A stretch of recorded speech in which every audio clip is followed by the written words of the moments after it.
Huge earthquake, 7.4 initially, now it's 7.3, shakes Mexico, Guatemala, El Salvador, epicenter off the coast of Mexico, and the aftershocks keep coming, guys. Let's go through that first.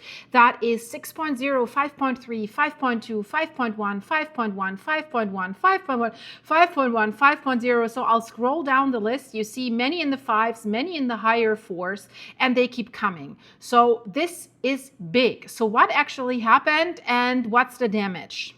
Epicenter is 58 kilometers, that's roughly 36 miles off the coast of Chiapas near Puerto Madero, a shallow depth of approximately 15 kilometers or 9 miles.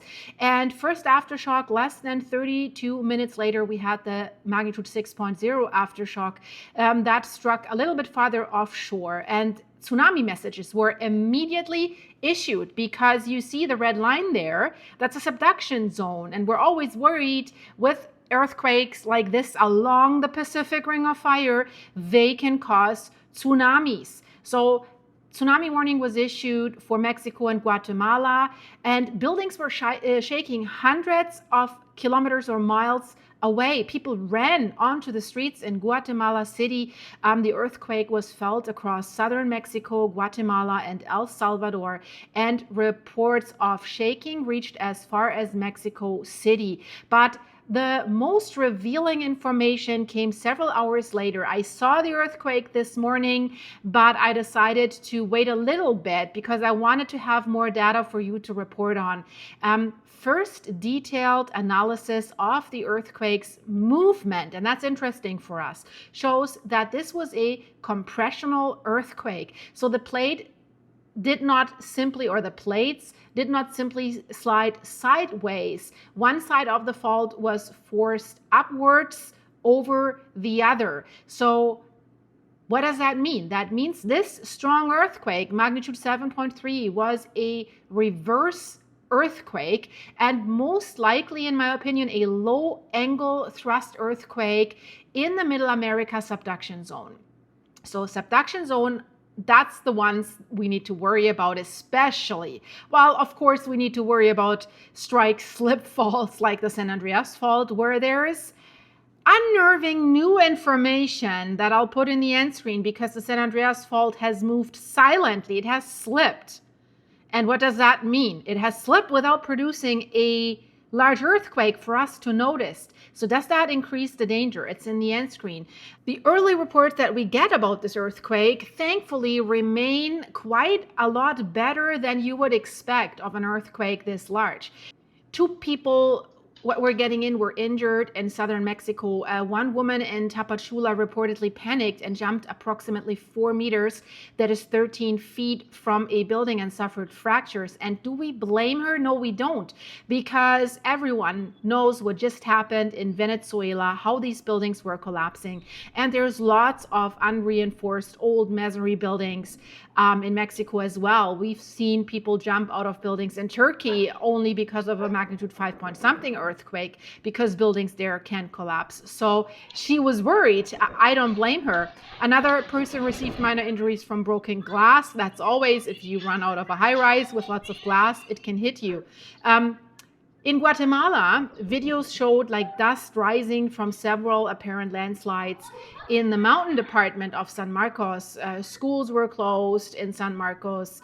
A lot of buildings, official buildings, were closed while they were inspecting them and while the roads were inspected. So far, the current assessments can change as emergency crews are still on their way to reach smaller coastal and mountain communities.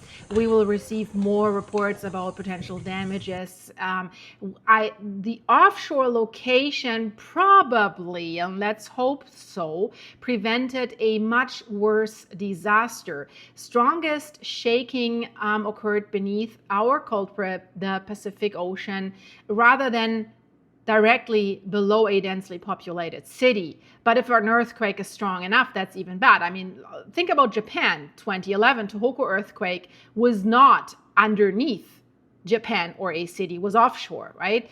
So even though the earthquake was shallow enough to transmit powerful seismic waves into southern Mexico and Central America. And strangely, and that's the weird part here, Mexico has an early earthquake warning system. It did not activate across much of the region. And we've seen at the Venezuela earthquake that some earthquake warning systems at least gave people a few seconds. So Chiapas, for example, does not yet have complete coverage from the sensors that they use for this alert network. So I guess by the time that these waves have reached the sensors in Oaxaca, the initial energy detected there reportedly did not exceed the threshold needed to trigger the public warning. Was that the right decision? Should they change the threshold? Nah, it's a thing, right? I mean, tsunami can come, but that they can send out a warning later. Residents closest to the epicenter therefore felt the earthquake before receiving a normal earthquake alert. So to understand what broke, look at that red plate boundary line that is running parallel to the coast. I mean, you already see in the Blue Ocean Formation that there is something bigger going on. This is the Middle America Trench. South of Mexico, the dense oceanic Cocos Plate, sounds so nice, is moving northeast and sinking, subducting beneath the edge of North America and Central America. And near Chiapas, that's the interesting spot, that convergence is approximately happening 76 millimeter or 3 inches every year. Doesn't sound like much, but that means the plates here are moving and they do not glide smoothly. Sections of the boundary become locked into friction, locked and loaded, and then the Cocos Plate continues moving and stress builds across the contact that these plates have. And then the upper plate is slowly compressed and distorted, and eventually a locked section can no longer hold the pressure and it breaks and we see the big earthquake. So the upper side of the fault then basically is surging upwards and towards the ocean while the Cocos Plate moves beneath it. So that appears to be the mechanism behind today's earthquake.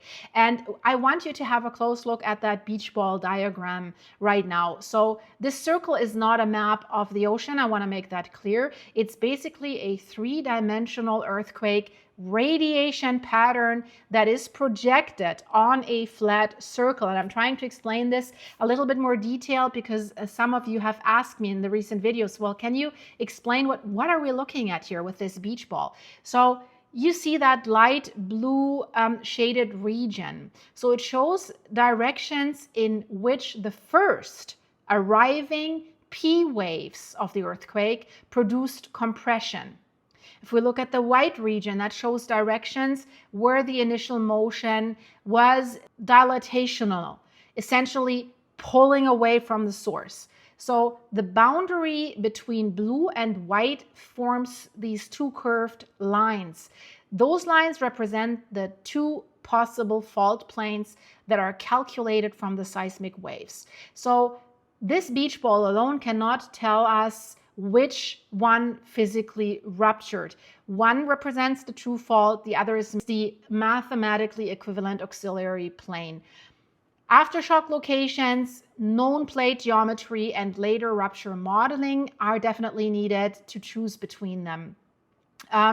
So the first possible plane, if we look at this image, had a strike of 286 degrees, a dip of 27 degrees, and a rake of 75 degrees. If we want to translate that to plain English, so that means the fault runs approximately west-northwest to east-southeast, and it slopes gently beneath the coastline there. So a rake of 75 degrees is close to the 90-degree movement expected from almost pure reverse faulting.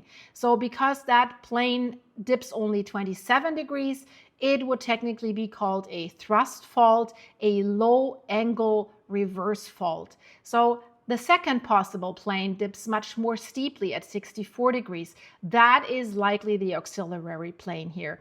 So the shallow 27-degree plane fits the known geometry of the Cocos Plate that is descending, subducting beneath southern Mexico. So it's currently the more logical candidate that we're dealing with, but still I want to describe it as likely rather than proven until we can map all aftershocks and calculate the full rupture surface.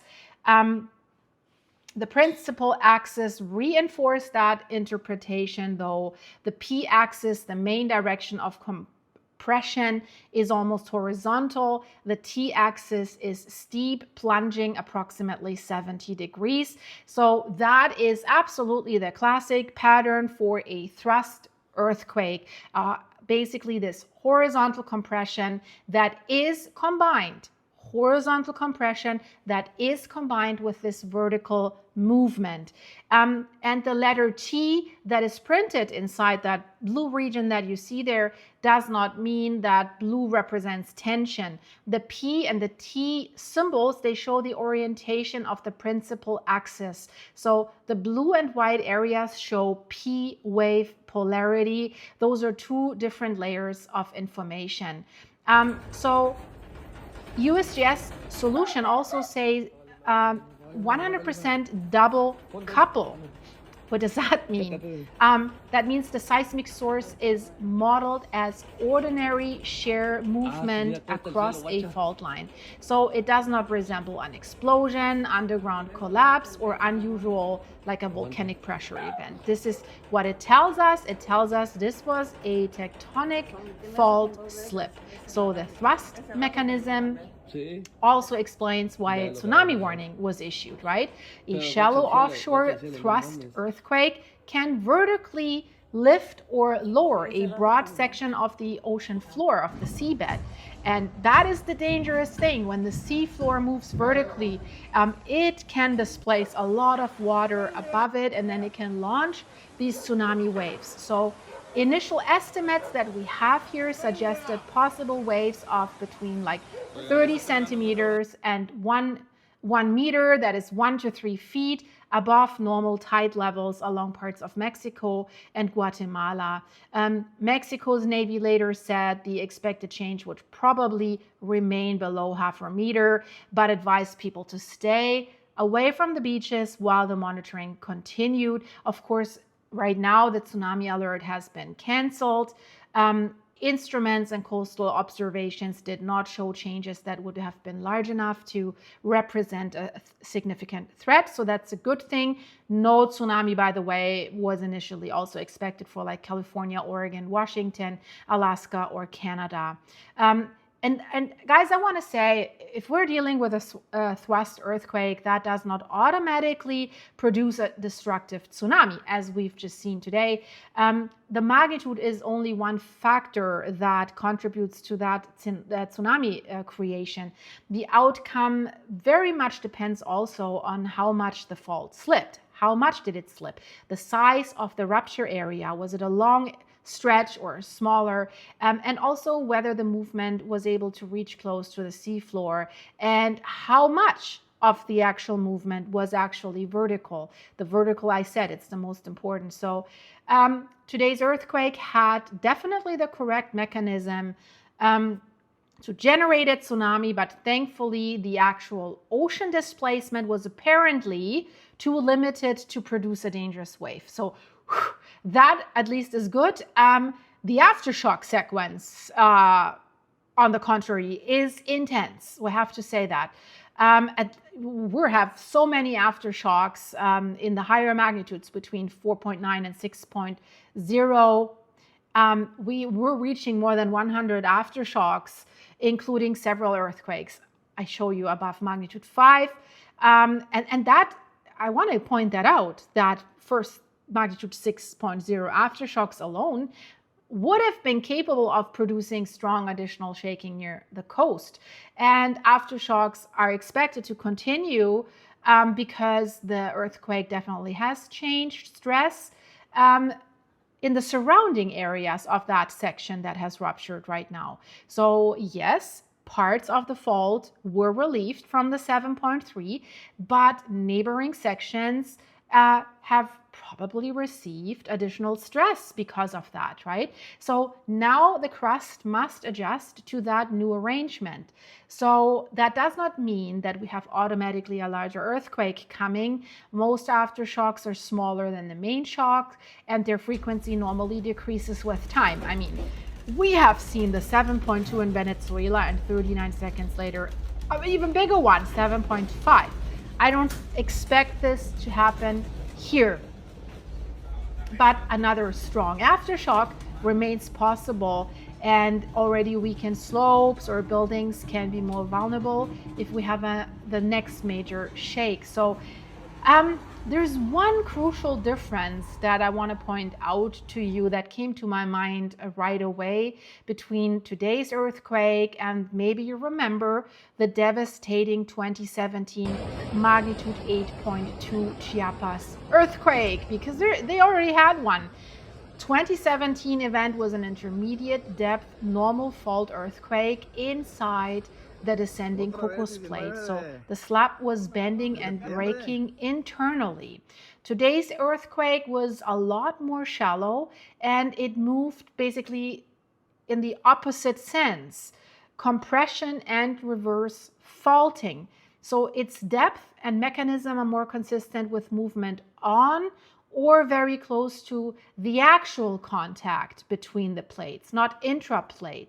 So, but both earthquakes occurred in the same broad region, but I want to point that out. They represent different parts of the subduction system, and they're failing, or they were failing, in completely different ways. So this is not a repetition.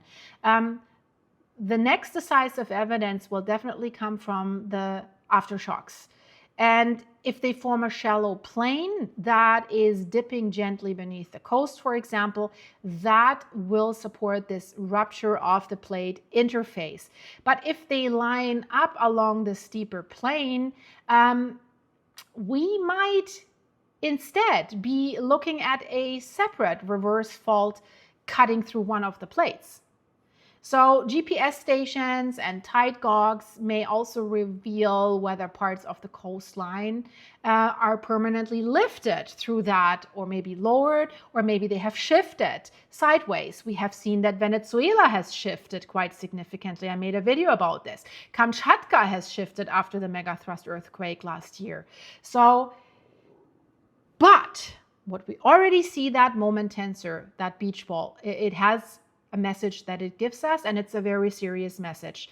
The Cocos plate and that overriding margin did not pull apart. They compressed. Like a shallow section of this major subduction system has suddenly moved, created this earthquake with a mechanism capable of producing the region's largest earthquakes. So let's hope that today's main shock has ended, but we will see what the fault beneath Chiapas is doing while it is adjusting. I'll be on the pulse of this for you guys. Check out the videos here in the end screen. If you want to know what the San Andreas fault is doing, you really should watch that. And to my subscribers, if you haven't watched what's going on in Texas, you have to see this. It's absolutely crazy. So one of the two videos, subscribe, check my channel page, click on recent videos. There you see everything that's going on right now. Highly interesting stuff, and thank you for all your support of this channel. Shout out to my channel members, to my Buy Me a Coffee supporters. Link is in the description of this video if you're interested in that. And for your supers, my regulars, thank you, thank you, thank you. And everyone else who's supporting the channel. Guys, you are amazing. I'm so blessed to have people that watch my channel, people like you that watch my channel. You're such an amazing group, and if you're new here, join us. Amazing conversations in the comments, nice people. We've been a group for several years, so come and join us. Click the join button, click the subscribe button, and click the notification bell so that you always know it's happening right now. So I shut up now, guys. I see you in a second in one of the videos here. Bye-bye.